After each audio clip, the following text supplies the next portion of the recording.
Hello friends, welcome back to our YouTube channel. आज इस video में हम एक competitive book of agriculture by Nemraj Sunda की जो बुक है, जो कि एग्रीकल्चरल कॉम्पिटिटिव एग्जाम्स के लिए बहुत ज़्यादा महत्वपूर्ण होती है, क्योंकि बहुत सारे क्वेश्चंस इस बुक से डायरेक्टली आते हैं।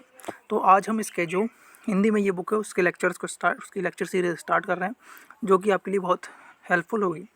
तो हम स्टार्ट करते हैं फर्स्ट यूनिट से, जो कि हमारी कौन सी सामान्य कृषि। इसमें मेनली 6 यूनिट्स हैं। तो सबसे पहले जो फर्स्ट यूनिट है हम सामान्य कृषि जनरल एग्रीकल्चर, उसके बारे में डिस्कस करते हैं। तो 1.5 मिलियन ईयर्स एगो पहले, मतलब साल पहले, जो प्राइमेटिव भैंस थे, होमो इरेक्टस इरेक्टस का मतलब होता है सीधे खड़े होने वाले, ठीक है। तो उनका उद्गम हुआ था इंडोनेशिया और अफ्रीका के क्षेत्रों में। 32,000 वर्ष पूर्व जो क्रो मैग्नन थे, आधुनिक मानव होमोसेपियंस का यूरोप में उद्भव हुआ। होमोसोपियंस का मतलब सेपियंस मतलब होता है सीखने की जिनमें क्षमता होती है, ठीक है।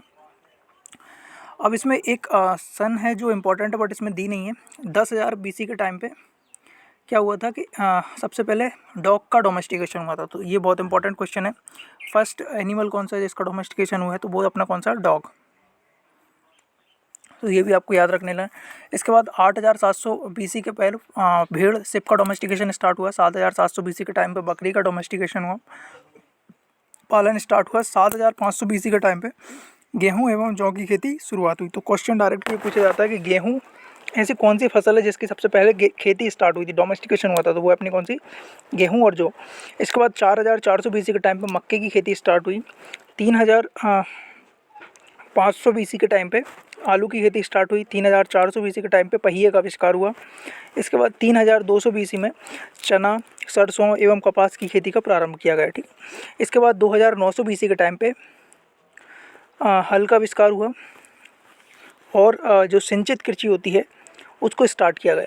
2,700 BC के टाइम पे रेशम कीट का पालन स्टार्ट हुआ। कहाँ पे, चाइना में।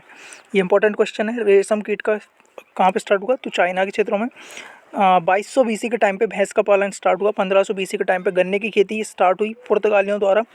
और 1,400 BC के टाइम पे लोहे का उपयोग हुआ, ठीक है। इसे आयरन युग के नाम से भी अपन जान सकते हैं। और 16वीं शताब्दी की अगर बात करें अपन, ठीक है, तो उसमें पुर्तगालियों द्वारा 16वीं शताब्दी में मेनली पुर्तगालीज इंडिया में आक्रमण कर रहे थे।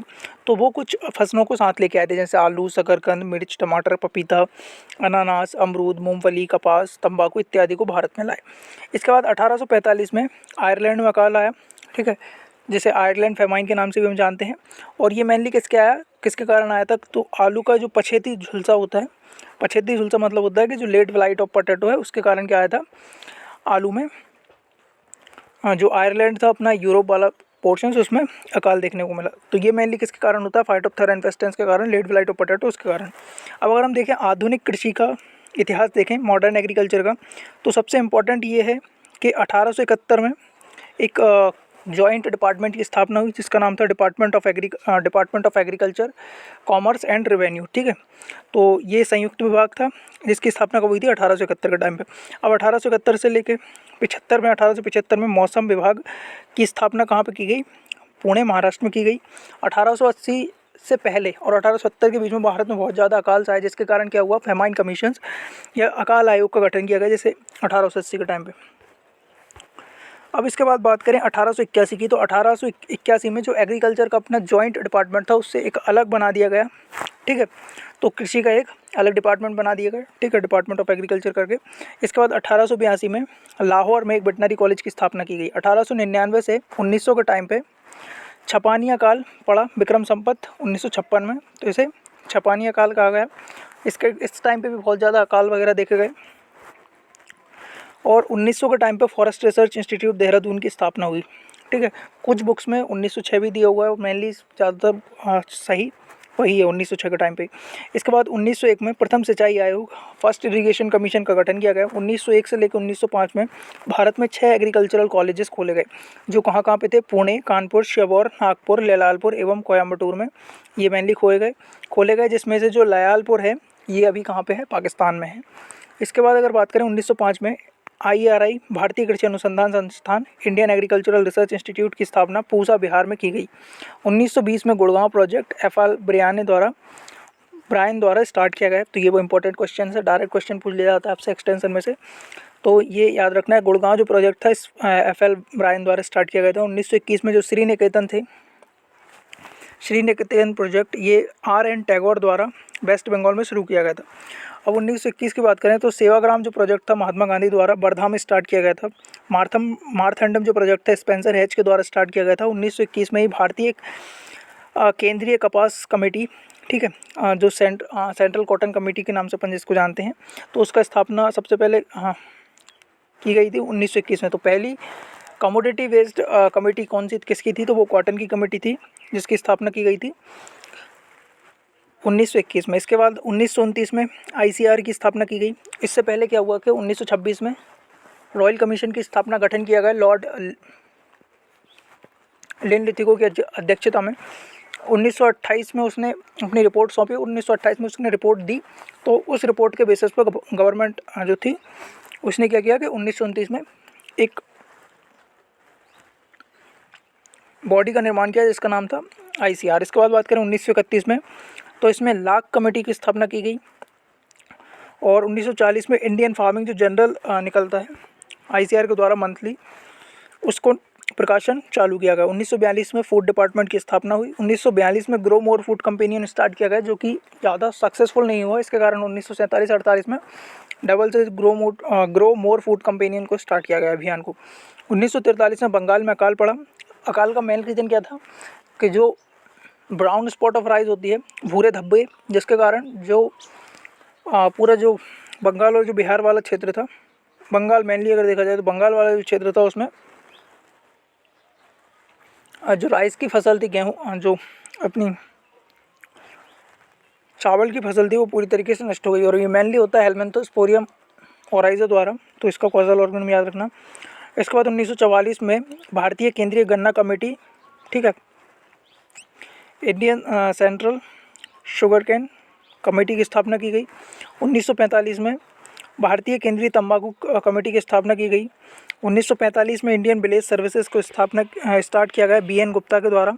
1946 में directorate of plant protection quarantine and storage DPPQS Faridabad में स्टार्ट किया गया, जो कि हरियाणा में है। तो ये याद रखना हमारे 1946 वाला directorate of plant protection quarantine and storage. तो ये मेनली किसके काम में आता है, अगर कोई इंटरनेशनल क्षेत्र से अगर कोई मटेरियल आ रहा है, जैसे कि बहुत बल्क में अगर चीज़ आ रही है, तो उसके क्वारंटाइन वगैरह का जो रिस्पॉन्सिबिलिटी होती है वो मेनली किसकी होती है, directorate of plant protection quarantine and storage की। इसके बाद बात करें 1946 में, तो केंद्रीय धान अनुसंधान संस्थान सेंट्रल राइस रिसर्च इंस्टीट्यूट, ये कटक उड़ीसा में है। 1946 में ही फिरका आंदोलन स्टार्ट हुआ, टी प्रकाशन द्वारा प्रारंभ किया गया था। 1947 की बात करें तो मजदूर मंजिल, जो कि SK डे द्वारा नीलू खेड़ी में स्टार्ट किया गया था। इसके बाद बात करें 1948 में, तो GATT, जो कि एक इंटरनेशनल संगठन था, general agreement on traffics and trade. तो ये इंटरनेशनल लेवल पे जो ट्रेड होता है उस और जो ट्रैफिक्स जो होते हैं उस पर चार्जेस वगैरह, तो उनको मेंटेन करने का काम करता था वर्ल्ड ट्रेड ऑर्गेनाइजेशन से पहले। इसके बाद 1948 में इटावा पायलट प्रोजेक्ट स्टार्ट किया गया। तो ये भी बहुत बार क्वेश्चन पूछा जाता है। अल्बर्ट मेयर द्वारा स्टार्ट किया गया था। 2 अक्टूबर 1952 को कम्युनिटी डेवलपमेंट प्रोग्राम स्टार्ट किया गया था गांधी जयंती पे।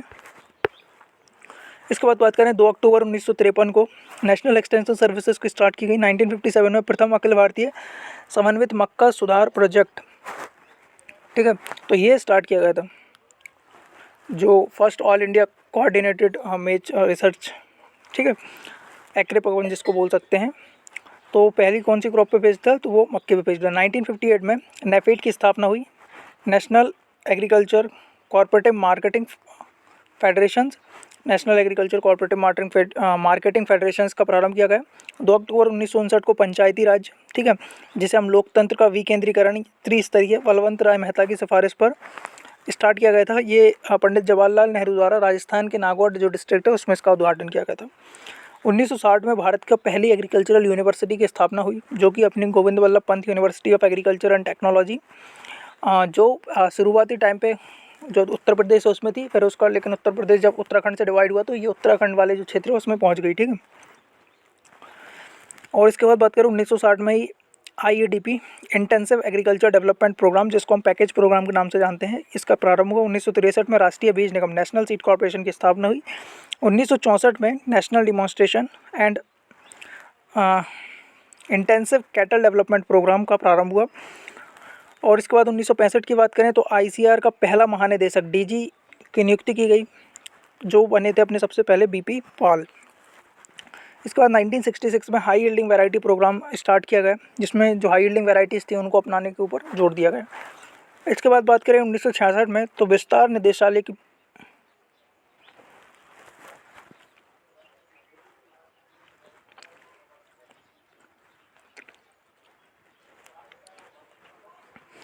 निदेशालय की स्थापना की गई। 1966-67 में हरित क्रांति की शुरुआत हुई। इसके बाद 1969 में दूसरी सिंचाई आयोग की स्थापना की गई। सेकंड इरिगेशन कमीशन आया। पहला इरिगेशन कमीशन 1991 में आया था, सेकंड कब आया? 1969 में। 1970 के टाइम पर राष्ट्रीय कृषि आयोग की स्थापना की गई, ठीक है, एग्रीकल्चरल कमीशन की, नेशनल एग्रीकल्चर कमीशन की स्थापना की गई। 1971 में DPAP programme, drought prone area programme का प्रारंभ किया गया। 1972 में क्रीसैट, जो कि हैदराबाद में है, ठीक है, international crop research institute for semi arid tropics के लिए। और ये इक्रीसैट से एक क्वेश्चन हो रहा था मेनली। ये क्या करता है? मेनली जो 6 इसकी मैंडेटरी क्रॉप्स हैं उन पर वर्क करता है, जैसे कि पर्ली मिलेट हुआ, सोरगम हुआ, ग्राउंडनट हुआ, इसके बाद अपना चिकपी हुआ। इन क्रॉप्स पे ये मेनली काम करता है। इसके बाद 1973 में DARE की स्थापना हुई, department of agriculture research and education पे। इसके बाद 1973 में टाइगर प्रोजेक्ट की शुरुआत हुई। 1973 में ARS एग्रीकल्चरल रिसर्च सर्विसेज का प्रारंभ हुआ। और किसके द्वारा प्रारंभ किया गया था? तो ये MS स्वामीनाथन के द्वारा इसका स्टार्ट किया गया था। 1974 में कमांड क्षेत्र विकास प्राधिकरण, कमांड एरिया डेवलपमेंट का प्रारंभ किया गया। उसके बाद 1974 में ट्रेनिंग एंड विजिट सिस्टम को स्टार्ट किया गया था डेनियल विनोर द्वारा, सर्वप्रथम राजस्थान का जो क्षेत्र था उसमें।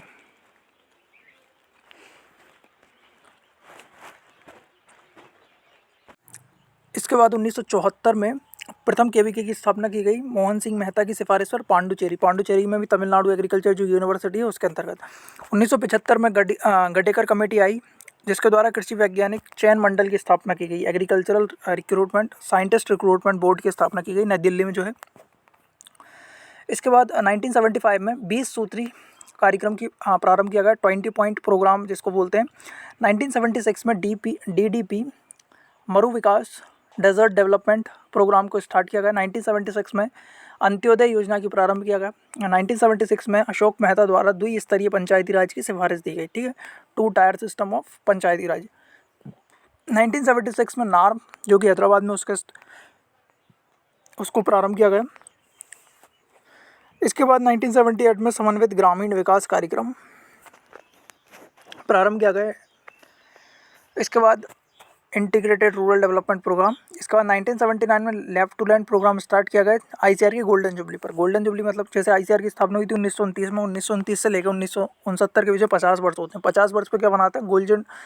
गोल्डन जुबली सेलिब्रेट करते हैं, जिसपे उन्होंने लेफ्ट टू लैंड जो प्रोग्राम था उसको स्टार्ट किया गया। इसके बाद 1979 में ट्राइसेम का स्टार्ट किया गया, training of rural youth for self employment कार्यक्रम स्टार्ट किया गया। 1980 के टाइम पे NARP का प्रारंभ किया गया, राष्ट्रीय कृषि अनुसंधान प्रोजेक्ट। इसके बाद 1982 में DWCRA ग्रामीण क्षेत्र में महिला एवं बाल विकास कार्यक्रम स्टार्ट किए गए। 1982 में नाबार्ड, ठीक है, national bank of agricultural and rural development, ये इसकी स्थापना की गई। और इसमें भी मेनली 12 जुलाई को, ठीक है, जिसका टाइम पे हम क्या मनाते हैं? नाबार्ड डे भी मनाते हैं। 1986 में TMO technology mission on oil seed start किया गया। 1986 में NWDPRA राष्ट्रीय वाटरशेड डेवलपमेंट वाटरशेड विकास कार्यक्रम शुष्क क्षेत्रों में शुरू किया गया। 1995 में IVLP institute village linkage programme start किया गया। 1998 में NETP राष्ट्रीय कृषि प्रौद्योगिकी प्रोजेक्ट, और जिसको वर्ल्ड बैंक के द्वारा फंडेड किया गया था। 1998-99 में KCC किसान क्रेडिट कार्ड स्कीम की प्रारंभ किया गया। 1999 में ही स्वर्ण जयंती ग्राम स्वरोजगार योजना स्टार्ट की गई, जो कि पहले जो 6 योजनाएं थी उनको मिला के स्टार्ट की गई थी, जैसे कि ट्राइसम हो गया, ड्वाक्रा, IRDA, ठीक है, सित्रा, ये सभी स्कीम्स को मिला के 1999 के टाइम पे NAIS राष्ट्रीय कृषि बीमा योजना का स्टार्ट किया गया, जो कि रवि 1999 से प्रारंभ हुआ था। अब बात करें 2000 के टाइम पे, तो प्रधानमंत्री ग्राम सड़क योजना प्रारंभ की गई। इसके बाद 2004 में राष्ट्रीय काम में बदले अनाज योजना शुरू की गई। 2004 में राष्ट्रीय किसान आयोग की स्थापना की गई, जिसके अध्यक्ष कौन थे? MS स्वामीनाथन। फार्मर कमीशन आया। 2004 में राष्ट्रीय कृषि विज्ञान कॉम्प्लेक्सेस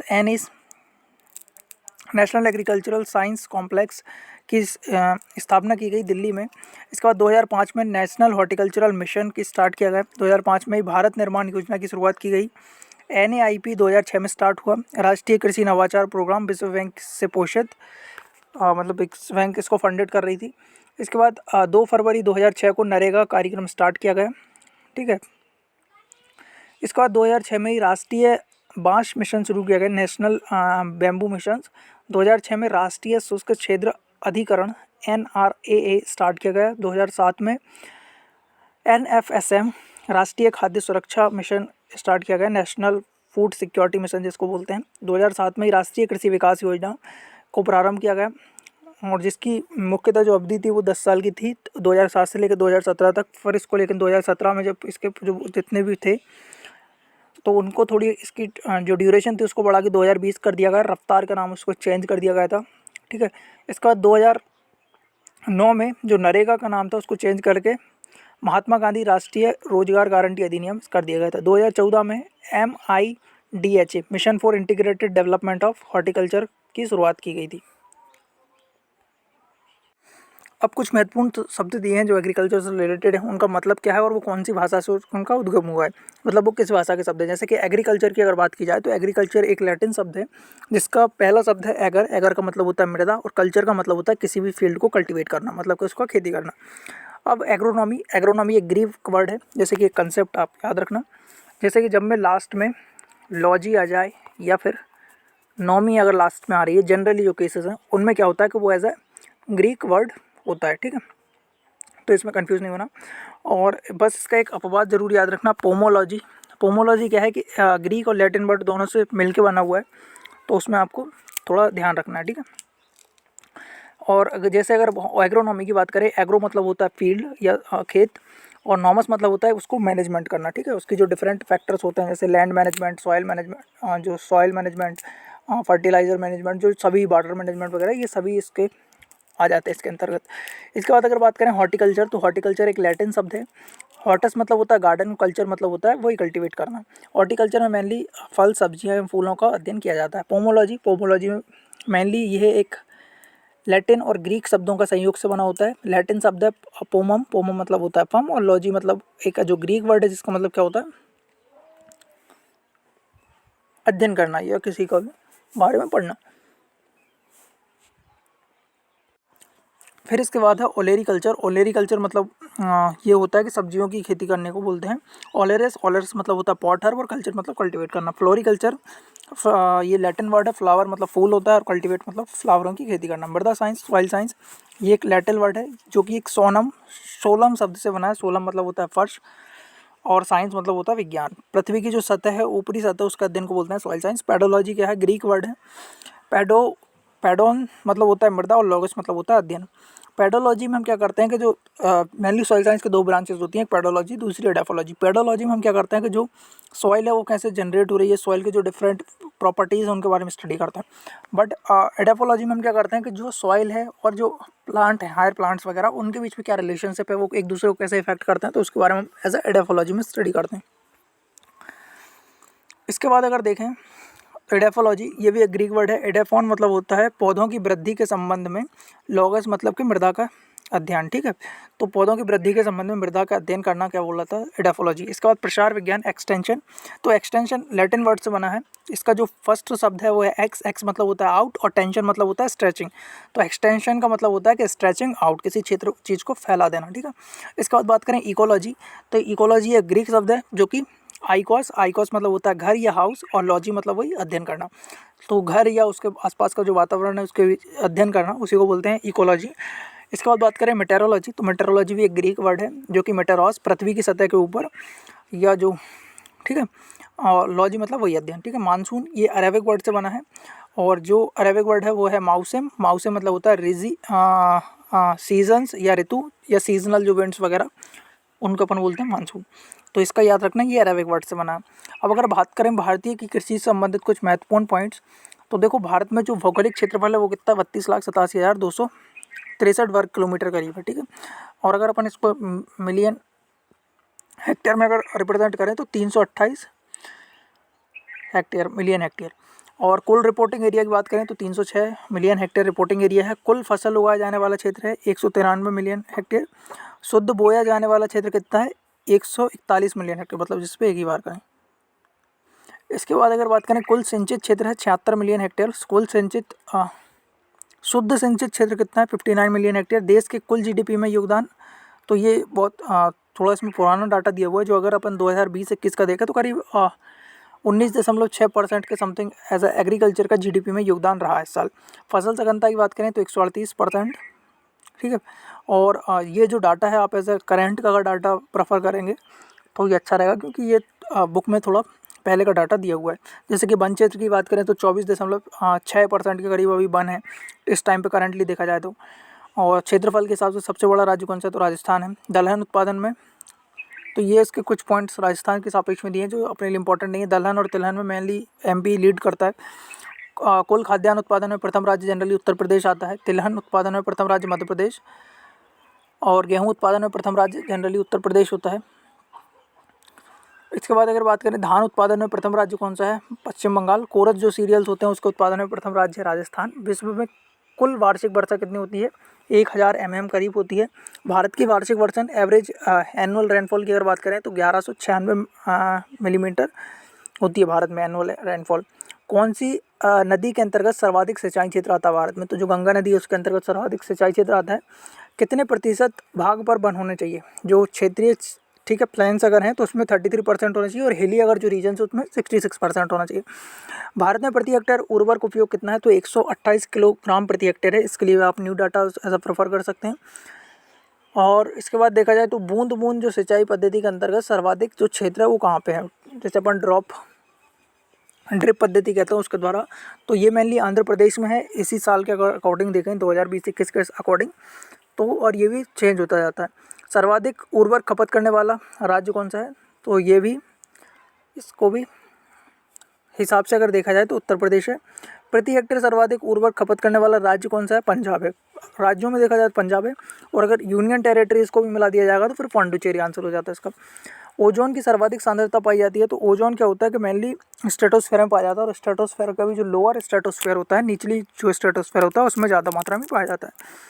वन संरक्षण अधिनियम कब आया, ठीक है, फॉरेस्ट कंजर्वेशन एक्ट 1980 के टाइम पे आया। एसिड रेन्स के लिए जिम्मेदार गैस कौन सी है, तो एसिड रेन्स के लिए जिम्मेदार जो गैस है वो अपनी SO2 है और NO2। देखो जब SO2 के साथ H2O मिलता है तो जो एक एसिड बनता है उसको बोलते हैं हम सल्फ्यूरिक एसिड H2SO4, और जब NO2 गैस के साथ जब अपना वाटर मिलता है तो वो बनता है अपना HNO3, ठीक है। तो ये दोनों बहुत ज़्यादा हानिकारक एसिड्स होते हैं जिसके कारण मेनली अम्लीय वर्षा में होती है तो दिक्कतें आती हैं। इसके बाद बात करें भोपाल गैस त्रासदी जो कि 1984 के टाइम पे हुई थी, कौन सी गैस इस पर जिम्मेदार थी, तो जो मिथाइल आइसोसाइनाइड जो गैस निकली थी जो कार्बाइल बनाने के लिए यूज़ होती है जनरली, तो उसके कारण बहुत ज़्यादा नुकसान हुआ था। अगर बात करें मिथाइल आइसोसाइनाइड मिक कौन से कीटनाशक बनाने में काम आती है, तो जो कार्बोरिल जो कीटनाशक है इंसेक्टिसाइड उसको बनाने के काम में ये आती है। इसके बाद बात करें RBI की स्थापना कब हुई थी, तो RBI की स्थापना 1935 में हुई थी। ओजोन की क्षति मुख्यतः होती है, तो जो CFC क्लोरोफ्लोरोकार्बन है वो मेनली ओजोन को नष्ट करता है। मिट्टी पलटने वाले हल को क्या कहते हैं, तो उसको मोल्ड बोर्ड प्लाउ कहते हैं। और कौन सा कार्बोहाइड्रेट केवल जीवों की कोशिकाओं में संचित होता है, तो ग्लाइकोजन, सीधी बात है। और अगर कोई, इसके बाद अगर बात की जाए सर्वाधिक कीटनाशी कौन से राज्य में प्रयोग होते हैं, तो ये आंध्र प्रदेश है। सर्वाधिक कीटनाशक कौन सी फसल में उपयोग होते हैं, तो कपास, कॉटन। अभी हाल ही में मुख्य कौन से प्रमुख कीटनाशक पर प्रतिबंध लगा है, तो ये उस टाइम पे था, अभी तो और बहुत ज़्यादा लग गए, करीब 20-25 तो अभी कुछ दिन पहले ही उन पे बैन लगाया गया था। इसके बाद अगर बात करें तो भारत में कुल KVKS की संख्या कितनी है, तो अगर अपन बात करें 2020-21 के टाइम पे तो अभी करीब 721 kV के हैं, और जब आप एग्ज़ाम देने जाओ तो उसके पहले जस्ट तुरंत का डाटा देख के जाना, क्योंकि इससे जनरली क्वेश्चंस आने के चांसेस रहते हैं। राजस्थान में कुल कितने केवी के हैं? तो 42। भारत में कुल कृषि विश्वविद्यालय की संख्या कितनी है? 66। 2014-15 के टाइम पे, अभी तो बढ़ गई होगी, करीब 74-75 के समथिंग होने चाहिए अभी। और नाबार्ड बैंक का गठन कब हुआ था? 12 जुलाई 1982 को। 12 जुलाई को अपन क्या बनाते हैं? नाबार्ड डे बनाते हैं। राजस्थान पंजाब में सर्दियों में कभी कभी बरसात होती है, उसके पीछे कारण क्या है? जो पश्चिमी विक्षोभ होता है उसके कारण जनरली क्या होता है कि राजस्थान और जो पंजाब का जो क्षेत्र है उसमें सर्दियों के टाइम पे भी कभी कभी बारिश देखने को मिलती है। इसके बाद एमएसपी न्यूनतम समर्थन मूल्य किसकी सिफारिश से लागू किया गया था? तो जो commission on agriculture cost and price है उसकी सिफारिश पे जनरली ये लागू होता है। मेनली 24 क्रॉप्स को जनरली दिया जाता है और 2 बार साल भर में एमएसपी घोषित किया जाता है। इसके बाद न्यूनतम समर्थन मूल्य की सरकार घोषणा कब करती है? तो देखो, जब सोइंग होने से पहले ही सरकार को न्यूनतम समर्थन मूल्य की घोषणा करनी होती है, जिसके बेसिस पे फार्मर्स क्या करें, जो अपनी क्रॉप उसको ऐसा कल्टीवेट करें। इसके बाद अनाजों में कौन से अमीनो अम्लों की कमी पाई जाती है? तो अनाजों में लाइसिन की कमी पाई जाती है। और जो दलहनी फसलें होती हैं जैसे कि पल्सेस वगैरह, उनमें क्या होती है? मिथ्योनिन की कमी होती है। मिथ्योनिन मतलब कि जो पल्सेस होती हैं उनमें सल्फर कंटेनिंग अमीनो एसिड्स की कमी होती है। और पावर टिलर यंत्र किस फसल की खेती के लिए उपयुक्त होता है? तो धान की खेती के लिए पावर टिलर का जनरली यूज़ किया जाता है। अमोनियम पॉलीफॉस्फेट में पोषक तत्व होते हैं। अमोनियम जो पॉलीफॉस्फेट है 15% नाइट्रोजन, 62% क्या होता है? P2O5 होता है। टेट्राजोलियम टेस्ट, जिसे हम टीजेट टेस्ट के नाम से भी जानते हैं, ये मेनली किस लिए कंडक्ट किया जाता है? तो ये देखो, सीड की वायबिलिटी के लिए टेस्ट करने के लिए यूज़ होता है, जिसमें 2,3,5 ट्राइफेनाइल टेट्राजोलियम क्लोराइड का यूज़ किया जाता है। अगर कोई सीड जीवित है या मृत है उसकी पहचान के लिए इसका प्रयोग किया जाता है। अगर सीड जीवित है तो उसमें क्या होता है कि उसका रंग को ये परिवर्तित कर देता है, जिसका डिहाइड्रोजनेज एंजाइम की उपस्थिति के कारण, जिससे उसका रंग कैसा होता है? लाल हो जाता है। तो हम पता लगा सकते हैं कि कौन सा सीड जीवित है और कौन सा सीड जीवित नहीं है। इसके बाद बात करें अल्ट्रावायलेट जो रेडिएशंस होती हैं, पराबैंगनी किरणें, उनको रोकने का कौन कौन करता है? तो ओजोन परत काम करता है। IARI के प्रथम निदेशक कौन थे? तो ये जो अपने डॉक्टर DB विश्वनाथ हैं, वो इंडियन एग्रीकल्चर रिसर्च इंस्टीट्यूट के प्रथम निदेशक थे। गेहूं की प्रमुख क्रांतिक सिंचाई व्यवस्था कौन सी है? तो गेहूं के लिए ऐसी कौन सी क्रिटिकल इरिगेशन की स्टेज कौन सी है? तो वो है अपनी कौन सी? CRI, crown root initiation stage, जो कि करीब 21 दिन बाद आती है। जड़ शीर्ष जड़ फुटान अवस्था। झूमिंग या जिसे हम टोंगिया कहा जाता है, वो मेनली कहाँ पे किया जाता है? तो जो भारत के जो पूर्वी स्टेट हैं, जैसे ये अपना इंडिया है, ठीक है, तो जो ये अपने पूर्वी जो राज्य हैं, तो जो पूर्वी राज्य हैं उनमें मेनली ईस्ट वाले जो राज्य हैं, जैसे अपने मिज़ोरम, असम, अरुणाचल प्रदेश, नागालैंड, इन सब में ये जनरली क्या किया जाता है? झूमिंग कल्टीवेशंस की जाती है, स्लैश एंड बर्न खेती जिसको बोलते हैं। इसके बाद सस्टेनेबल खेती का मुख्य उद्देश्य क्या होता है? पारिस्थितिक संतुलन को बनाए रखना, इकोलॉजिकल जो बैलेंस होता है उसको ऐसा मेंटेन करके रखना। इसके बाद कृषि वर्षा होती है 1 जून से लेकर 31 मई तक। कृषि वर्ष होती है, मतलब कृषि वर्ष कब से लेकर होती है? एग्रीकल्चरल ईयर के तौर पे हम जिसको जानते हैं, तो ये 1 जून से स्टार्ट होती है और 31 मई तक चलती है। इसके बाद यह हुआ कि भारत में प्रमुख फसलों के उत्पादन में प्रमुख राज्य, तो ये क्रॉप वाइज हर साल चेंज हो जाते हैं। तो आप उनको थोड़ा जो करंट का डाटा उसको आप ऐसा देखें, ये सारा डाटा एज अभी चेंज हो गया, बहुत ज़्यादा इसमें चेंज देखने को मिलेगा। तो जो इससे पहले मैंने इंग्लिश में जो लेक्चर्स अपलोड किए हैं, एक बार उसकी वीडियो आप ज़रूर देखें, उसमें करंट का डाटा ऐड किया हुआ है। तो ये पुराना डाटा है, इसको पढ़ाने से कोई मतलब नहीं होगा आपको। इसके बाद अगर देखें डीम्ड यूनिवर्सिटीज़, तो जो मेनली डीम्ड यूनिवर्सिटीज़ हैं उनको आपको याद रखना पड़ेगा। IRI कौन सी है? इंडियन एग्रीकल्चर रिसर्च इंस्टीट्यूट, जो कि नई दिल्ली में है। IVRI Indian veterinary research institute, जो कि इज्जतनगर उत्तर प्रदेश में है। NDRI national dairy research institute Karnal में है। CIFE central institute of fisheries education, ये कहाँ पे है? महाराष्ट्र के मुंबई में। इसके बाद AAI Allahabad agricultural institute, Allahabad में है। और अगर हम बात करें कृषि अनुसंधान संस्थान की, तो सबसे पहले आता है CARI central agriculture research institute, ये है पोर्ट ब्लेयर, जो कि अंडमान और निकोबार द्वीप समूह पे है। इसके बाद बात करें काजरी central arid zone research institute, ये जोधपुर में है, इसकी स्थापना 1959 में हुई थी। इसके बाद CIAE central institute of agricultural engineering Bhopal में है। CICR central institute for cotton research के लिए नागपुर में होता है।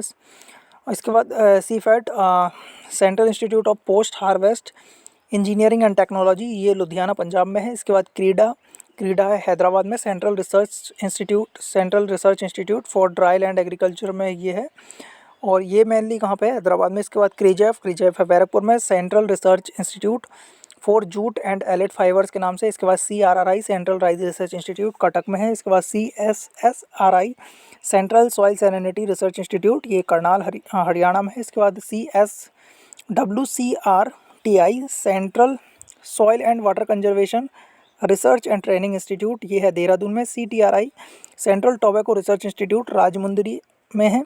इसके बाद IASRI Indian agricultural statics research institute, तो ये मेनली जो नई दिल्ली है उसमें है। इसके बाद IGFRI Indian grassland and fodder research institute Jhansi में ये है, झांसी उत्तर प्रदेश। इसके बाद IGSI तो इंडियन ग्रेन स्टोरेज इंस्टीट्यूट, ये है हापुड़ में यूपी में जो है। Indian institute of soil science तो भोपाल में है। Indian institute of pulse research Kanpur में है। Indian institute of sugar cane research, तो शुगर कैन की रिसर्च मेनली उसका लखनऊ में होती है। इसके बाद ILRI Indian lake research institute, ये रांची झारखंड में है, और इसके नाम को भी परिवर्तित करके कर दिया गया है, Indian institute of gum and resin हो गया। इसके बाद IIVR Indian institute of vegetable research Varanasi में है। SVI का फुल फॉर्म है शुगर कैन ब्रीडिंग इंस्टीट्यूट, और ये कहाँ पे है, कोयम्बटूर में। इसके बाद VPKS विवेकानंद पर्वतीय कृषि अनुसंधान संस्थान उत्तराखंड के अल्मोड़ा में है। इसके बाद अगर बात करें पशु विज्ञान एवं मछली पालन के महत्वपूर्ण संस्थान कौन कौन से हैं, NFDB national fisheries development board, ये हैदराबाद में है। CRI central avian research institute Izzatnagar में है। CIRA central institute for research on goat Mathura में है। CSWRI central sheep and wool research institute Avikanagar Tonk Rajasthan में है। NIANP national institute of animal nutrition and physiology, तो ये बेंगलोर कर्नाटक में है। इसके बाद बात करें नेशनल ब्यूरोज से, तो नेशनल ब्यूरोज से भी जनरली क्वेश्चंस आते हैं। भारत में मेनली 6 नेशनल ब्यूरो हैं। सबसे इंपॉर्टेंट है उसमें से पहले national bureau of plant genetic resources, जिसको हम NBPGR के नाम से भी जानते हैं। ये मुख्यतः जर्म प्लाज्म को एज एक्सपोर्ट और इंपोर्ट करने की जो मेन फंक्शनल बॉडी है उसके तौर पर काम करता है, और इसकी स्थापना 1976 में हुई थी, और इसकी जो वो है हेडक्वार्टर वो है नई दिल्ली में। इसके बाद NBSSLUP national bureau of soil survey and land use planning, तो ये नागपुर में है। इसके बाद देखा जाए तो है NBAGAR national bureau of animal genetic resources Karnal में है। इसके बाद NBFGR national bureau of fish genetic resources, ये है लखनऊ में। NBAIM national bureau of agricultural important micro organism, ये है महू में उत्तर प्रदेश में है जो कि। इसके बाद है NBAII national bureau of agriculturally important insect, ये कहाँ पे है, बेंगलोर में है। इसका पहले नाम क्या था, project directorate of biological control तो हुआ करता था। ये कहाँ पे है, तो ये है बेंगलोर में। इसके बाद बात करें कृषि से संबंधित कुछ अंतर्राष्ट्रीय संस्थाएं हैं जो कि ग्लोबल लेवल या इंटरनेशनल लेवल पे कृषि से संबंधित जो विभिन्न योजनाएं वगैरह होती हैं उनको कोऑर्डिनेट करने की महत्वपूर्ण भूमिका निभाती हैं, और एग्रीकल्चर के डेवलपमेंट में महत्वपूर्ण भूमिकाएं जो निभाती हैं। सबसे पहले बात करें IRRI international rice research institute Philippines पेनलॉस में है। 1960 में इसकी स्थापना हुई थी। इसके बाद बात करें सिमिट मैक्सिको में है।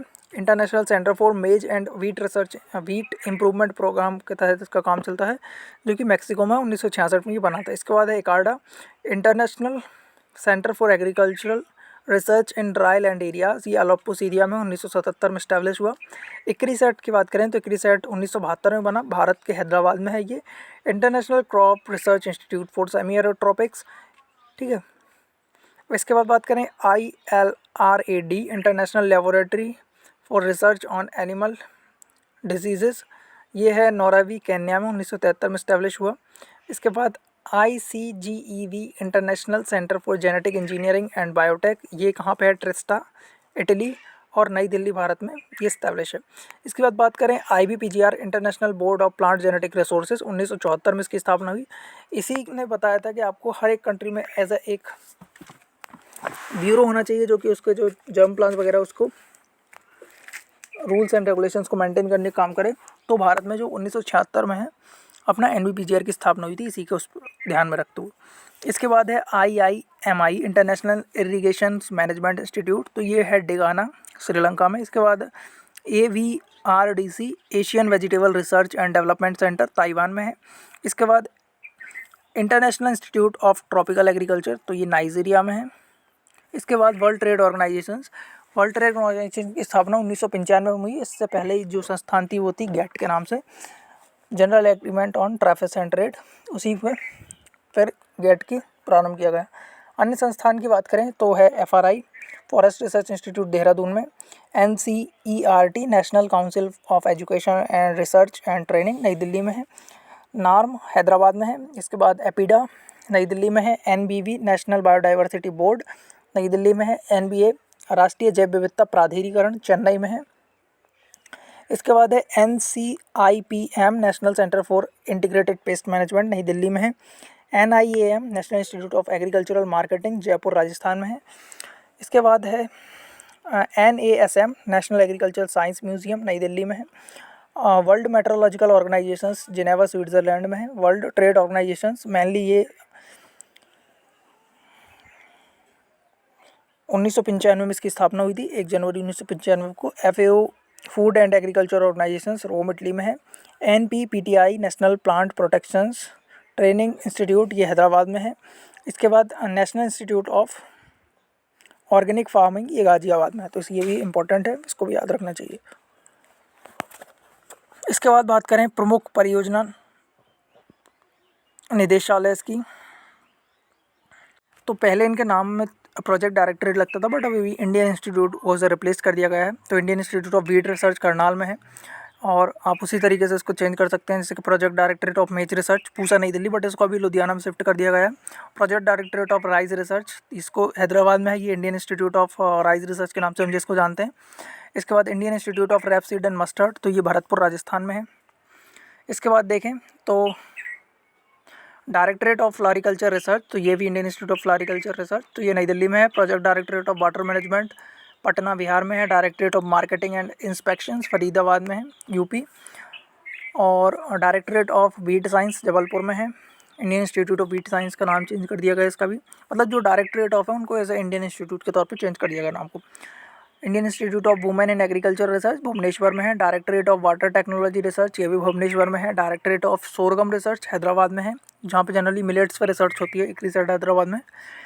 और directorate of informations and publications in agriculture ये नई दिल्ली में है। इसके बाद कुछ महत्वपूर्ण तथ्य दिए हुए हैं, जैसे कि इसमें जो एग्रीकल्चर से रिलेटेड डाटा दिया हुआ है, तो इसको भी आप एज अ करंट का डाटा है उसको प्रेफर करेंगे तो अच्छा रहेगा, क्योंकि ये डाटा मेनली आपको एज अ याद करना रहता है, और पुराने डाटा को याद करके फिर नया डाटा याद करेंगे तो कोई फ़ायदा नहीं होगा आपको। तो 2020-21 का जो डाटा है, जो इंग्लिश की जो वीडियो है उसमें मैंने पब्लिश कर रखी है, तो उसको एज आप प्रेफर करें एक बार। इसके बाद भारत में राजस्थान का प्रथम स्थान किस किस में है? मोठ हुआ, मसाला, धनिया, मेथी, जीरा, सरसों, ग्वार, काउपी, ऊँट, जिप्सम, माल्टा, किन्नो, रॉक फॉस्फेट, कुल क्षेत्रफल एवं ऊन के उत्पादन में भारत में जो राजस्थान है वो प्रथम स्थान पे आता है। विश्व कृषि में भारत की स्थिति अगर देखें तो प्रथम स्थान के कौन कौन सी फसलों में है, वो है आम, केला, काजू, चाय, नारियल, दूध उत्पादन, जूट, कुल दलहन, भिंडी उत्पादन, कुल पशुधन संख्या, गाय, भैंस तथा कुल सिंचित क्षेत्र इत्यादि में प्रथम स्थान पर आता है। द्वितीय स्थान की बात करें, गेहूं, चावल, गन्ना, तिलहन, फल उत्पादन, सब्जी उत्पादन, फूल गोभी, मूंगफली इत्यादि में। तृतीय स्थान में कपास, सरसों, तंबाकू, पत्ता गोभी इनमें आता है। तो इसके लिए भी आप करंटली जो न्यू डाटा है वो ऐसा प्रेफर करेंगे तो सही रहेगा, क्योंकि थोड़ा बहुत चेंजेस हो जाता है प्रोडक्शंस में। कुछ कंट्रीज़ कभी लीड करती हैं, कुछ कंट्रीज़ कभी लीड करती हैं। भारत में कृषि व्यापार की स्थिति अगर देखा जाए तो कृषि के निर्यात का क्रम चावल, काजू, गेहूँ, चाय, तंबाकू, और आयात में अगर देखा जाए तो खाद्य तेल 65%, फिर काजू और फिर दालें। आर्टिफिशियल क्लाउड फॉर्मेशन की अगर बात करें तो मेनली 2 प्रकार से क्लाउड फॉर्मेशन किया जाता है। एक होता है कि कोल्ड क्लाउड द्वारा, तो इसके लिए अगर आप इसका यूज़ करोगे तो सिल्वर आयोडाइड का यूज़ करते हैं जनरली। और अगर वार्म क्लाउड से निर्माण करना है तो हम उसमें NaCl की सीडलिंग्स वगैरह जनरली करते हैं, मतलब कि NaCl का यूज़ करते हैं, नमक का। तो मेनली ये 2 तरीके होते हैं। और एग्रोनॉमी के जो रेड्डी एंड रेड्डी बुक की लेक्चर सीरीज़ है उसमें मैंने भी ये बहुत अच्छे से ये टॉपिक एक्सप्लेन किए हुए हैं, तो उसको भी आप ऐसा देख सकते हो वीडियो को, जिससे आपको काफ़ी हेल्पफुल होगी। इसके बाद बात करें कृषि से संबंधित घोषित महत्वपूर्ण वर्ष, मतलब जो पर्टिकुलर ईयर वाइज देखें तो 2004 में चावल, 2006 में डेजर्ट, 2007 में वाटर के लिए, 8 में आलू के लिए, 9 में रेशे फाइबर्स के लिए, 10 में एज अ बायोडाइवर्सिटी के लिए, 11 में फॉरेस्ट और 12 में कॉरपोरेटिव, 12 में ही गवर्नमेंट ऑफ इंडिया ने बागवानी वर्ष हॉर्टिकल्चर ईयर घोषित की। इसके बाद कृषि से संबंधित कुछ महत्वपूर्ण दिवस अगर देखें तो 15 मार्च को विश्व उपभोक्ता दिवस मनाया जाता है, 21 मार्च को वन दिवस मनाया जाता है, फॉरेस्ट डे। इसके बाद 30 मार्च को राजस्थान दिवस और 5 जून को विश्व पर्यावरण दिवस, 11 जुलाई को विश्व जनसंख्या दिवस, 16 जुलाई को ICR स्थापना दिवस मनाते हैं, 5 सितंबर को शिक्षक दिवस, 16 सितंबर को ओजोन डे और 16 अक्टूबर को विश्व खाद्य दिवस मनाया जाता है, जो कि अभी जस्ट निकला ही हुआ है कुछ दिन पहले ही। इसके बाद बात करें 4 दिसंबर को कृषि में महिला का योगदान दिवस और 23 दिसंबर को किसान दिवस मनाते हैं। अब किसान दिवस के चौधरी चरण सिंह जी के ऊपर जो दिवस था उसके बेसिस पे इसको मनाते हैं। भारत में नाइट्रोजन उर्वरक हेतु यूरिया की 85% ज़रूरत स्थानीय उत्पादन से पूर्ति की जाती है। मतलब कि भारत में जितना यूरिया ज़रूरत पड़ती है उसका 85% प्रोडक्शंस वो खुद ही कर लेता है। बट 50 to 60% फास्फोरस एवं 100% पोटाश उर्वरक की ज़रूरत विदेशों से भी आयात की जाती है। ठीक है, तो ये मेनली अगर बात की जाए तो सबसे इम्पोर्टेंट क्वेश्चन ये आता है कि कौन सा ऐसा फर्टिलाइज़र है जो पूरी तरीके से इंपोर्ट किया जाता है, तो वो है पोटेशियम फर्टिलाइज़र। अब बात करें सस्टेनेबल एग्रीकल्चर के बारे में, क्या होता है। देखो, सस्टेनेबल एग्रीकल्चर का मतलब होता है टिकाऊ खेती। इसमें हम क्या करते हैं, इकोलॉजिकल बैलेंस को मेंटेन करके रखते हैं। इस प्रकार में कृषि में कम लागत वाले आदानों का प्रयोग किया जाता है। रासायनिक उर्वरक जैसे पीड़कनाशी, कीटनाशी, इन सब का उपयोग नहीं किया जाता या सीमित उपयोग बोल सकते हैं। इससे भूमि की उर्वरक क्षमता काफ़ी समय तक बनी रहती है और इसको इकोलॉजिकल फार्मिंग भी हम बोल सकते हैं। अब बात करें ग्लोबल वार्मिंग, तो सूर्य की ऊष्मा से पृथ्वी की सतह गर्म होती है। पृथ्वी सूर्य से आने वाली लगभग ऊष्मा को अवशोषित कर लेती है, परंतु कुछ इंफ्रारेड रेडिएशंस के रूप में परावर्तित होकर वापस वातावरण में चली जाती है। ग्रीन हाउसेस की बात करें तो CO2 का 55% योगदान है, मीथेन की 25%, CFC 11% और N2O 4% की उपस्थिति से परावर्तित होकर पुनः पृथ्वी पर आती है, जिससे पृथ्वी की सतह का तापमान बढ़ जाता है, एज अ जो कि ग्लोबल वार्मिंग या ग्रीन हाउस इफेक्ट कहलाता है। जैसे कि ग्रीन हाउस में जो गैसेज, जो टेम्परेचर जिस तरह से बढ़ता है उसी कारण से इन गैसों के कारण क्या होता है कि मेनली ग्रीन हाउस जनरली होता है। अब बात करें माइक्रोराइजा, देखो माइक्रोराइजा एज अ कवक जो होती है अपनी फफूंद, उसका उच्च प्लांट हायर प्लांट्स के साथ जो रूट्स होती हैं उनके साथ एसोसिएशन होता है और ये एज अ सिम्बायोटिक एसोसिएशन होता है, मतलब दोनों के लिए फ़ायदा मिल रहा है। और जो मृदा से मेनली फास्फोरस की घुलनशीलता को काम करता है, इसे बाम बोलते हैं। बाम का फुल फॉर्म क्या है, वेस्कुलर अर्वस्कुलर माइक्रोराइजा। अब बात करें विभिन्न क्षेत्रों के पितामह के बारे में, तो जो फादर्स हैं डिफरेंट उसके फील्ड्स के, जैसे कि father of field plot experiment, तो जो JV वॉशिगॉल्ड हैं उसको father of field plot experiment कहा जाता है। फादर ऑफ पेडोलॉजी तो डाकूचेव हैं। फादर ऑफ गोल्डन रिवॉल्यूशंस तो जो KL चड्ढा है, सुनहरी क्रांति।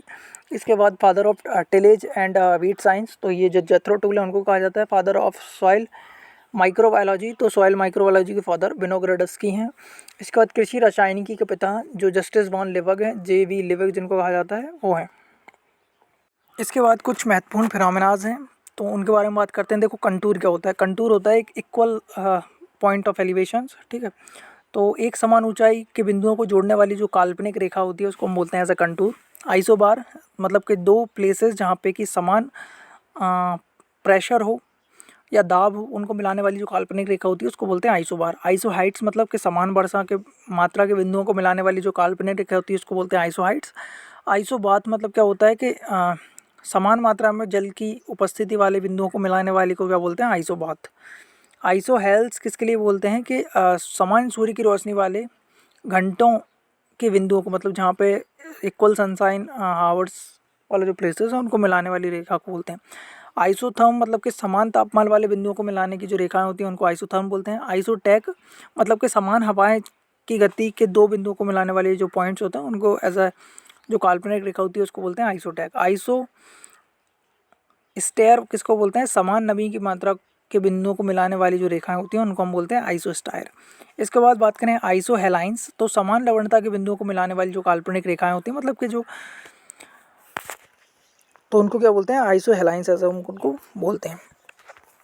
अब इसके बाद और नेक्स्ट दो फिनोमेनाज और हैं, जैसे कि आइसोडेमिक, तो आइसोडेमिक समान बीमारी की तीव्रता के स्थानों को के बिंदुओं को जोड़ने वाली जो काल्पनिक रेखाएं होती है उसको बोलते हैं। और आइसोटैप क्या बोलते हैं, ऐसे तत्व जिनमें न्यूट्रॉन्स की संख्या तो समान है, ठीक है, उनको बोलते हैं क्या, आइसोटॉप। अगर बात करें कुछ उपकरण जिनका प्रयोग एग्रीकल्चर में जनरली किया जाता है, जैसे कि अल्टीमीटर ऊंचाई को मापने में, बैरोमीटर दाब को मापने में, प्रेशर को, इसके बाद क्रैशकोग्राफ पौधे की जो ग्रोथ हो रही है उसको मेज़र करने में, कॉम्बेल स्टॉक्स का जनरली यूज़ किया जाता है कि कितनी टाइम तक धूप निकली है, तो घंटों में जिसको ज्ञात करने के लिए यूज़ किया जाता है कॉम्बेल स्टॉक्स। और विंड वेन का प्रयोग किया जाता है कि हवा किस दिशा में चल रही है। और इसके बाद टेंशियोमीटर का जनरली यूज़ किया जाता है कि मृदा में जो नमी या तनाव है उसको मेज़र करने में। पोरोमीटर का यूज़ किया जाता है रंध्र के व्यवहार को मेज़र करने में, स्टोमेटल बिहेवियर को मेज़र करने में। हाइड्रोमीटर का यूज़ किया जाता है तरल या द्रव पदार्थ की आपेक्षिक जो घनत्व होता है उसको मेज़र करने में। हाइग्रोमीटर का यूज़ किया जाता है अपेक्षित आर्द्रता को ज्ञात करने में। लैक्टोमीटर को दूध की जो शुद्धता होती है उसको मेज़र करने में यूज़ होता है। लाइसीमीटर का यूज़ किया जाता है बाष्पोत्सर्जन नापने में या निक्षालन में। इसके बाद मैनोमीटर का प्रयोग किया जाता है रूट प्रेशर को मेज़र करने में। इसके बाद प्लेनोमीटर होता है असमान आकृति पत्तियों का क्षेत्रफल ज्ञात करने में, एज अ प्लेनोमीटर का यूज़ किया जाता है। अब बात करें पोटोमीटर की, तो पोटोमीटर का यूज़ किया जाता है उत्सर्जन की मात्रा को नापने में या ट्रांसपिरेशन को मेज़र करने में। इसके बाद बात करें पीज़ोमीटर में, तो पानी कितनी गहराई में है या पानी की सतह से गहराई नापने के यंत्र के तौर पर से पीज़ोमीटर का यूज़ किया जाता है। पिक्नोमीटर का यूज़ किया जाता है मृदा की अपेक्षित घनत्व ज्ञात करने में। पायरोनोमीटर का यूज़ किया जाता है सूर्य से आने वाली सीधी किरणों को ज्ञात करने में, मतलब कि जो डायरेक्ट रेडिएशन होती है उसको मेज़र करने में। और इसके बाद बात करें कार्डियोग्राफ, तो हृदय किस गति से, जो हृदय के द्वारा जो लाइंस वगैरह बनती हैं उनको एज ए मेज़र करने के काम में आता है कार्डियोग्राफ। इसके बाद बात करें ईसीजी इलेक्ट्रोकार्डियोग्राम, हृदय की गति नापने का यंत्र है। गैल्वेनोमीटर्स विद्युत धारा मापने में यूज़ होता है। एम्पियर करंट विद्युत धारा का प्रतिरोध नापने में यूज़ होता है। डायनेमोमीटर एज अ यांत्रिक ऊर्जा को विद्युत ऊर्जा में बदलने वाला यंत्र है। और एज अ एनीमोमीटर जो हवा कितनी वेलोसिटी से या मूव कर रही है, कितनी उसकी गति है, उसको मेज़र करने के लिए एनीमोमीटर का यूज़ किया जाता है। अब हम पढ़ते हैं कुछ विटामिन और उनकी कमी से होने वाले प्रमुख रोग। विटामिन ए उसको बोलते हैं रेटिनॉल, और उसकी कमी से जनरली जीरोथैल्मिया हो जाता है, जिसको हम रतौंधी बोलते हैं। इसके स्रोत कौन कौन से हैं, तो लीवर मछली, दूध, गाजर, पपीता, मैंगो, धनिया। जनरली जो येलो कलर के जो फ्रूट्स होते हैं उनमें क्या होता है, बीटा कैरोटीन की मात्रा ज़्यादा होती है, इस कारण इनमें सामान्यतः विटामिन ए की मात्रा ज़्यादा होती है। जैसे कि बात करें पपीता हुआ और पका हुआ जो आम हुआ, तो इन सब में विटामिन ए की मात्रा ज़्यादा होती है। विटामिन बी वन को बोलते हैं थायमीन, इसकी कमी से वेरी पाचन तंत्र का कमज़ोर होना, ये सभी समस्याएं देखने को मिलती हैं। और ये मेनली जो राइस पॉलिशिंग पत्ती वाली सब्जियां, मछली, अंडे व मीट में पाया जाता है। विटामिन बी टू को हम बोलते हैं राइबोफ्लाविन, और फोटोफोबिया इसका हो जाता है, इसके कारण त्वचा का फटना जनरली देखने को मिलता है। मिल्क पाउडर मछली व दालों में देखने को मिलता है ये। इसके बाद विटामिन बी5 इसको बोलते हैं नाइसिन या निकोटानामाइड।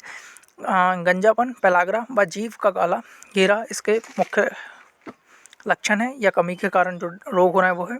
आड़ू, नाशपाती, केला एवं आलू बुखार में जनरली पाया जाता है। B6 है पायरिडॉक्सिन, स्नायु तंत्र का कमजोर होना। ईस्ट, व्हीट, जर्म एवं दालों में पाया जाता है। विटामिन B12 को बोलते हैं साइनोकोबाल्मिन, इसकी बहुत इंपॉर्टेंट बात है कि इसमें कोबाल्ट पाया जाता है, और इसमें कमी से एनीमिया हो जाता है, पर्नेसियस एनीमिया जिसको हम बोलते हैं, रक्त की कमी होना। लीवर, मीट, मछली एवं अंडे में पाया जाता है। विटामिन सी से एज एस्कॉर्बिक एसिड हम इसको बोलते हैं, और इसके कारण स्कर्वी हो जाती है। आंवला, अमरूद खट्टे जो वो होते हैं उनको ऐसे हमको लेना चाहिए। विटामिन डी को बोलते हैं कैल्सीफेरॉल। कैल्सीफेरॉल रिकेट्स हो जाता है, हड्डियाँ टेढ़ी मेढ़ी होने लगती हैं, और पिजन चेस्ट हो जाती है बच्चों में, और ऑस्टियोमलेशिया जनरली देखने को मिलता है बड़े में। सूर्य की धूप में जनरली विटामिन डी मिलता है। इसके बाद बात करें विटामिन ई, तो ये टोकोफेरॉल जो प्राप्त होता है, और ये मेनली स्टेरिलिटी कॉज करता है। गेहूं के दानों के जो बाहरी छिलके होते हैं उनमें जनरली विटामिन ए पाया जाता है। अब बात करें विटामिन एच, तो बायोटीन बोलते हैं विटामिन एच को। त्वचा संबंधी जो बीमारियां होती हैं उनको एज अ बचाव में यूज़ किया जाता है इसको। इसके बाद विटामिन के, तो जो फाइलोक्विनोन इसका नाम है, रक्त का धक्का देरी से बनता है विटामिन के की कमी के कारण, क्योंकि जो फैक्टर्स होते हैं डिफरेंट ब्लड क्लॉटिंग फैक्टर्स, उनको ये एज अ चेंज करने के काम में आता है। फोलिक एसिड्स, तो इसके कमी के कारण एनीमिया मतलब रक्त की कमी होना। पालक, करौंदा, पत्तेदार जो सब्जियां होती हैं उनमें फॉलिक एसिड ज़्यादा पाया जाता है। अब रोल ऑफ बायोटेक्नोलॉजी अगर बात करें एग्रीकल्चर के क्षेत्र में, जिस किस प्रकार से बायो प्रौद्योगिकी की भूमिका है, तो सबसे पहले बात करते हैं सुपरवीट। तो जो गेहूँ अनुसंधान निदेशालय करनाल हरियाणा द्वारा गेहूँ की कुछ सुपर वीट की किस्में निर्यात वो निकाली गई हैं, जिनमें 15 से लेकर 20% तक उपज ज़्यादा होती है। इन्हें सुपर गेहूं का नाम दिया गया है। अब ट्रांसजेनिक प्लांट्स क्या होते हैं, तो ट्रांसजेनिक प्लांट्स में क्या होता है कि इनमें आनुवंशिक संरचना अर्थात जीन में बदलाव लाने के आनुवंशिक रूपांतरित पादप कहते हैं। परंपरागत पौधों की किस्मों में एक और एक से अधिक अतिरिक्त जीनों जो मनुष्य के लिए लाभदायक हों जैव प्रौद्योगिकी द्वारा कृत्रिम रूप से पौधे में डाल दिए जाते हैं। मतलब कि जो यूज़फुल आपके लिए जीन हो वो ऐसा आप उसमें वैरायटी में ऐसा इम्पोर्ट कर सकते हो। जैसे कि बीटी कॉटन हुआ, बीटी वैगन, बीटी टोबैको, बीटी मक्का, रूपांतरित सोयाबीन, रूपांतरित सरसों एवं सुनहरी दाल है। अब इसमें से एक बहुत इंपॉर्टेंट क्वेश्चन आता है कि कौन सी ऐसी ट्रांसजेनिक फसल है जिसको भारत में कमर्शियल कल्टीवेशन किया जा सकता है, तो वो है एकमात्र कॉटन। ठीक है, बीटी कॉटन, उसी का कल्टीवेशन किया जाता है और उसी के कल्टीवेशन मात्रा से भारत में इतना ज़्यादा कल्टीवेशन होता है उसका करीब 90 to 95%, जिससे कि भारत वर्ल्ड में 5वें नंबर में आता है एकमात्र फसल का कल्टीवेट करके। ठीक है, ट्रांसजेनिक क्रॉप्स में।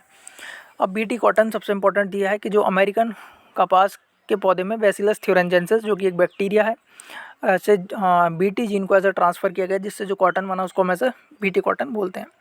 अब जो बैसिलस थ्यूरेंसिस नामक जो बैक्टीरिया है वो ऐसा क्रिस्टल प्रोटीन्स बनाता है जिसको हम क्राइजीन्स के नाम से जानते हैं, जो एक डेल्टा एंडोटॉक्सिन्स को प्रोड्यूस करता है, जो कि जिस इंसेक्ट ने खाया उसके जो आंत में जाएगा, आंत में जो क्षारीय माध्यम होगा उस क्षारीय माध्यम में वो एज ए एक्टिवेट हो जाएगा, मतलब सक्रिय हो जाएगा और वो उसको बैक्टीरिया को जो इंसेक्ट है उसको ऐसा मार देगा। तो इस तरह से बीटी कॉटन काम करता है। विश्व में सर्वप्रथम बीटी कपास की व्यापारिक खेती 1996 में स्टार्ट हुई और भारत में जो जेनेटिक इंजीनियरिंग अप्रूवल कमेटी है जो कि मेनली जो बीटी क्रॉप्स से रिलेटेड होती है, जो कि अपनी environment ministry of environment and forestry के अंतर्गत वर्क करती है, तो इसने 2002 में एज ए बीटी कॉटन को एज ए भारत में रिलीज़ किया था कमर्शियल कल्टीवेशंस के लिए। और बीटी कपास की जो प्रथम पीढ़ी की जो फर्स्ट जनरेशन्स की जो वैरायटीज़ होती हैं उनमें क्राइवन एसी जीन होता है, जबकि जो द्वितीय पीढ़ी की सेकंड जनरेशन्स की जो वैरायटीज़ होती हैं उनमें क्या होता है, क्राइवन एसी भी होता है और क्राई2 ए भी जीन दोनों होते हैं। अब इसमें वही दिया होगा जेनेटिक इंजीनियरिंग अप्रूवल कमेटी द्वारा 2002 में ऐसा रिलीज़ किया गया था और इसमें कुछ एरिया वगैरह दिया हुआ है, तो आप करंट का एरिया याद रखें 13.6 मिलियन हेक्टेयर करीब कुछ इतना एरिया में ऐसा बीटी कॉटन को ग्रो किया जाता है इंडिया में। और विश्व की पहली ट्रांसजेनिक फसल टोबैको थी, तंबाकू, ये भी बहुत इंपॉर्टेंट है। और विश्व में अगर अपन देखें ट्रांसजेनिक फसलों को उगाने में तो कौन कौन से प्लेसेस किस किस कंट्री के हैं, तो यूएसए सबसे फर्स्ट में आता है, फिर ब्राज़ील, अर्जेंटीना और जो भारत का चौथा स्थान नहीं, भारत का भी 5वां स्थान है। तो इसके लिए आप ऐसा करंट डाटा देखें उसमें आपको पता चल जाएगा। ठीक, और विश्व में ट्रांसजेनिक फसलों के उत्पादन में सबसे पहले बात की जाए तो कौन सी फसल को सबसे ज़्यादा उत्पादित किया जाता है, वो अपनी कौन सी, सोयाबीन। उसके बाद आता है हमारा मक्का, फिर कपास। ठीक है, और विश्व में सबसे ज़्यादा ट्रांसजेनिक जो वैरायटीज़ बनाई गई हैं वो किस गुण के लिए या ट्रेड के लिए बनाई गई हैं, तो वो हर्बिसाइड रेजिस्टेंस ट्रेड के लिए सबसे ज़्यादा वैरायटीज़ डेवलप की गई हैं। 1996 में बात की जाए तो कुछ इस तरह से डाटा दिया हुआ है। इसमें इंपॉर्टेंट ज़्यादा कुछ याद नहीं है आपको, ऐसा जनरली क्वेश्चंस नहीं पूछा जाता। इंपॉर्टेंट क्वेश्चन पूछा जाता है गोल्डन राइस से। देखो, गोल्डन राइस एक आनुवंशिक रूपांतरित धान है, जेनेटिकली मॉडिफाइड पैडी, और इसमें क्या होता है कि बीटा कैरोटीन की प्रतिशत बढ़ा दी गई। बीटा कैरोटीन मतलब विटामिन ए बढ़ाने से जो रतुंदी वगैरह जो रोग होते हैं उनसे बचा जा सकता है। इसके बाद बात करें सुपर राइस, तो सामान्य धान से 25% अधिक उपज देने वाली किस्मों का आविष्कार सुपर राइस के नाम से जाना जाता है। तो सुपर राइस का आविष्कार किसने किया था, डॉक्टर गुरुदेव सिंह जो खोज थे उनके द्वारा सुपर राइस का आविष्कार किया गया था। International rice research institute Manila में इनको विकसित किया गया था। अब बात करें हाइब्रिड धान की, तो विश्व में सबसे पहले हाइब्रिड धान को 1974 में जो चीन के प्रोफेसर थे योंग लॉन्ग पिंग, उनके नाम पे इसको उन्होंने सबसे पहले हाइब्रिड राइस बनाया था। और उसके बाद India as a second country बनी थी जिसने कैसा हाइब्रिड राइस का डेवलपमेंट किया था। अब अगर बात करें इसीलिए लॉन्ग पिंग यांग को हाइब्रिड धान का पिता कहा जाता है। फादर ऑफ हाइब्रिड राइस कौन है, योंग लॉन्ग पिंग है। इसके बाद चीन के बाद हाइब्रिड धान विकसित करने में भारत का द्वितीय स्थान है। भारत में विकसित हाइब्रिड धान कौन की प्रथम किस्म कौन सी है, तो कोआरएच1 या जैसे हम MGRH1 के नाम से भी जानते हैं, तमिलनाडु एग्रीकल्चर यूनिवर्सिटी कोयम्बटूर द्वारा विकसित की गई थी। अब बात करें हाइब्रिड सरसों, तो सरसों की पहली हाइब्रिड किस्म का नाम है NRC HB 506, दूसरी किस्म का नाम है NRC HB 101 जो कि DRMR सेवर भरतपुर द्वारा विकसित की गई थी। राष्ट्रीय सरसों अनुसंधान केंद्र सेवर भरतपुर राजस्थान की स्थापना 20 अक्टूबर 1998 में आईसीआर के अधीन स्थापित हुआ था, जो कि सन 2009 में directorate research of mustard and rapeseed के में तब्दील हो गया। इसके बाद बात करें कृषि वैज्ञानिकों का योगदान। कुछ एग्रीकल्चर साइंटिस्ट जिनकी कृषि के विकास में बहुत महत्वपूर्ण भूमिका रही है, उनके अगर बारे में देखें तो सबसे इंपॉर्टेंट आता है डॉक्टर एम एस स्वामीनाथन। ये मेनली क्या थे, अपने वीट ब्रीडर थे और इन्होंने भारत में हरित क्रांति का इन्हें पिता कहा जाता है, क्योंकि इनका बहुत ही अग्रिम योगदान इस क्षेत्र में रहा है। इनको विश्व का पहला फूड प्राइज़ दिया गया था 1987 के टाइम पे फूड एंड एग्रीकल्चर ऑर्गेनाइजेशन द्वारा, और जो 2004 में राष्ट्रीय फार्मर कमीशन बनी थी, उसके इनको एज ए हेड या अध्यक्ष के तौर पर नियुक्त किया गया था। इन्होंने गेहूं पर व्हीट रिवॉल्यूशंस किताब भी लिखी है। इसके बाद बात करें वर्गीस कुरियाना, तो इनको क्या कहा जाता है, वाइट रिवॉल्यूशन का फादर कहा जाता है। इन्होंने 1970 से लेकर 1996 तक ऑपरेशन फ्लड योजना चलाई थी। तो ये क्वेश्चन भी आ जाता है ऑपरेशन फ्लड किससे रिलेटेड है। तो जो अपना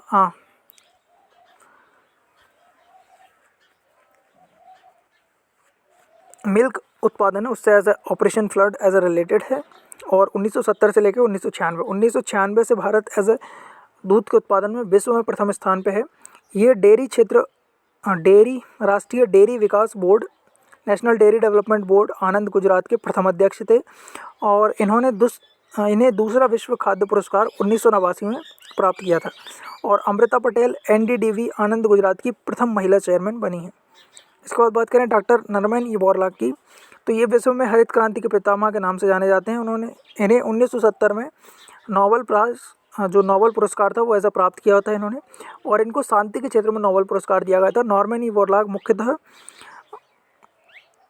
ये एज एक पैथोलॉजिस्ट थे और ये अमेरिकन व्हीट साइंटिस्ट भी थे, ठीक है। इसके बाद बात करें एस.के. वर्शल के बारे में, तो ये सिमिट मैक्सिको में मक्के के वैज्ञानिक थे, और इन्होंने जो QPM मेज होती हैं, क्वालिटी प्रोटीन मेज, उनका विकास किया था। इनके लिए 2000 में वर्ल्ड फूड प्राइज़ ऐसा प्राप्त किया गया था, जिन्होंने ओपेक जीन का इंट्रोडक्शन करके जो क्वालिटी प्रोटीन मेज होती हैं जिनमें कि लाइसिन और ट्रिप्टोफैन की मात्रा ज़्यादा होती है, उन वेराइटीज़ का निर्माण करने में महत्वपूर्ण भूमिका निभाई थी।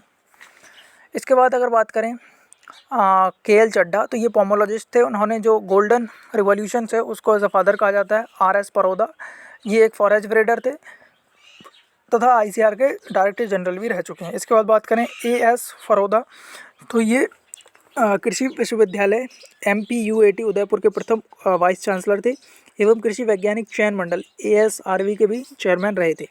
हरित क्रांति शब्द किसने दिया, तो बहुत इंपॉर्टेंट है, जो विलियम गर्ड हैं, इन्होंने हरित क्रांति ग्रीन रिवॉल्यूशन टर्म दी है 1967-68 में दिया है।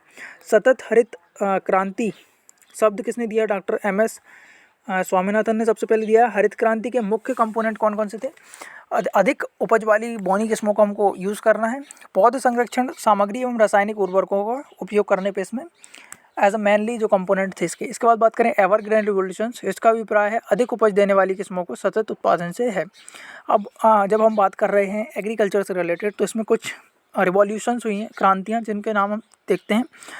तो जैसे कि वाइट रिवॉल्यूशंस एज अ दूध से रिलेटेड है, ब्लू रिवॉल्यूशंस मछली उत्पादन से, ब्राउन भूरी जो है वो है as a food processing related, ग्रे उर्वरक उत्पादन से, पिंक है झींगा और प्याज उत्पादन से, गोल्डन रिवॉल्यूशंस है फलों के उत्पादन से, राउंड रिवॉल्यूशंस है आलू के उत्पादन से, रेड रिवॉल्यूशंस है टमाटर और मीट उत्पादन से, सिल्वर रिवॉल्यूशंस है जनरली पोल्ट्री या एग प्रोडक्शन से, ब्लैक रिवॉल्यूशंस है जेट्रोफा या बायोडीजल हम जो इसको बोल सकते हैं उसके उत्पादन से संबंधित है। रेनबो रिवॉल्यूशंस कृषि के सभी क्षेत्रों में विकास से संबंधित है, ओवरऑल डेवलपमेंट ऑफ एग्रीकल्चर अगर करना है तो रेनबो रिवॉल्यूशंस। परभनी रिवॉल्यूशंस, जो परभनी, ठीक है, वो भिंडी से रिलेटेड है, परभनी क्रांति जो वैरायटी है ऐसे ये भिंडी से रिलेटेड है, ठीक है, तो ये इंपॉर्टेंट है। इसके बाद कुछ इंपॉर्टेंट टर्म्स देखें, जैसे ले फार्मिंग क्या होती है, मुख्य वार्षिक फसलों के बीच में द्विवर्षीय या बहुवर्षीय घासों की खेती करने को ले फार्मिंग कहा जाता है, मतलब कि एज आपको फॉडर का यूज़ करना है, ग्रासेस को लगाना है। एग्रेस्ट्रोलॉजी, घासों की खेती के अध्ययन को क्या बोलते हैं, एग्रेस्ट्रोलॉजी। अर्बोरिकल्चर में क्या होता है कि साग एवं झाड़ियों का अध्ययन किया जाता है, मतलब फॉरेस्ट और ट्रीज़ वगैरह का उत्पादन करने के लिए।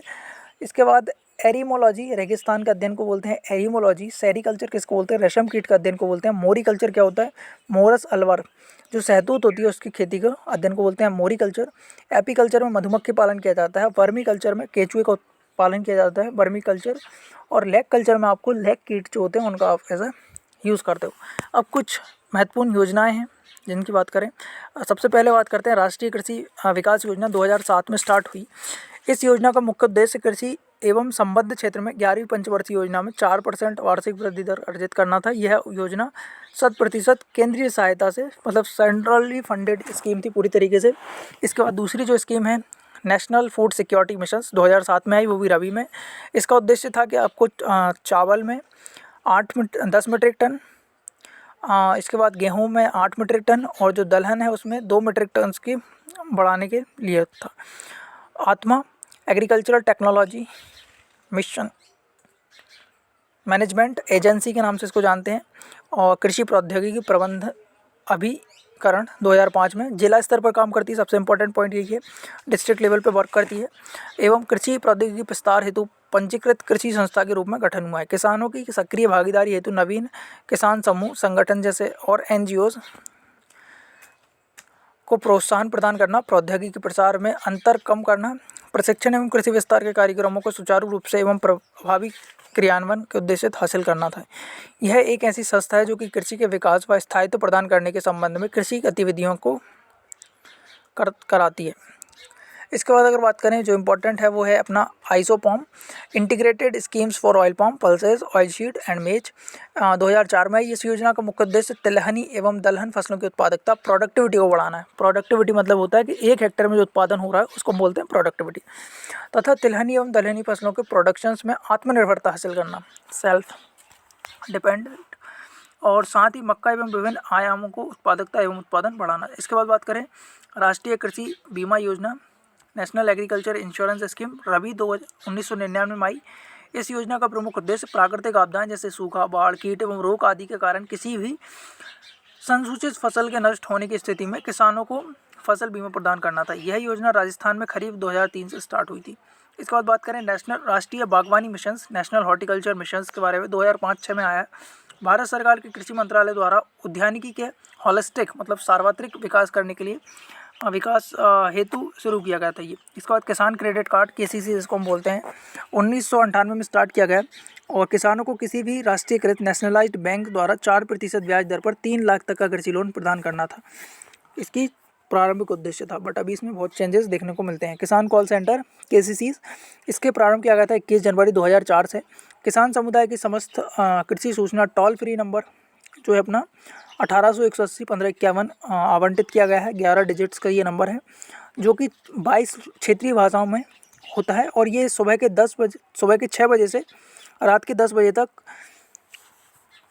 वर्क करता है। ठीक है, सभी 7 दिनों में प्रश्न उत्तर किए जाते हैं। इसके बाद मौसम आधारित फसल बीमा योजना, ये खरीफ 2010-11 में स्टार्ट की गई थी, और वर्ष 2010 से राष्ट्रीय कृषि बीमा योजना के स्थान पर मौसम आधारित फसल बीमा योजना संपूर्ण राज्य में लागू करने की घोषणा की गई। इसके बाद ऑटोमेटिक वेदर स्टेशंस 2010 में स्टार्ट किया गया था। इस योजना का प्रमुख उद्देश्य प्रत्येक 25 किलोमीटर की परिधि में एक स्वचालित मौसम केंद्र स्थापित करना था।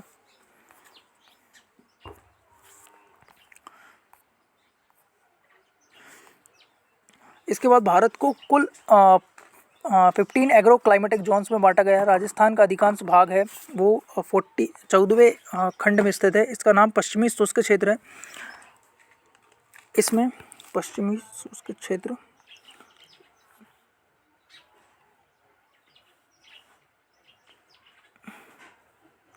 तो ये जो है पहला, ये यहाँ पे है दूसरा,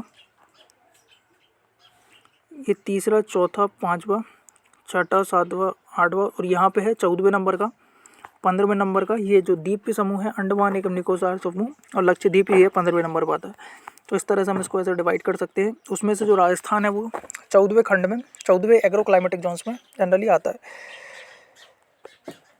इसके बाद तापमान ज्ञात करने के यंत्र हैं मैक्सिमम थर्मामीटर्स, मरकरी का जनरली यूज़ किया जाता है, और दिन के टाइम में 2 बजे इसको मेज़र किया जाता है।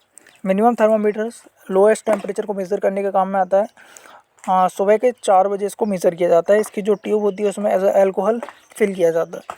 सॉइल थर्मामीटर्स, यह एक मरकरी से भरी कांच की ट्यूब होती है जो कि आगे की मुड़ी या अंतिम जो इसका सिरा होता है ऐसा बैंड होता है, तथा इससे मृदा तापमान ज्ञात किया जाता है। अब थर्मोकपल्स, यह भी मृदा तापमान ज्ञात करने में प्रयुक्त होता है। दो प्रकार के होते हैं, एक होता है थर्मोविद्युत और एक होता है थर्मो रेजिस्टेंस या प्रतिरोध। तापमान ज्ञात करने की जो इकाइयाँ हैं वो है सेल्सियस, फ़ारेनहाइट, केल्विन्स। जिसमें सेल्सियस है, इसमें जमाव बिंदु 0 डिग्री सेल्सियस तथा बॉइलिंग पॉइंट 100 डिग्री सेल्सियस होता है। फ़ारेनहाइट से सेल्सियस बदलने का जो फॉर्मूला है C = F-32/5/9। इसके बाद फ़ारेनहाइट, इसमें जो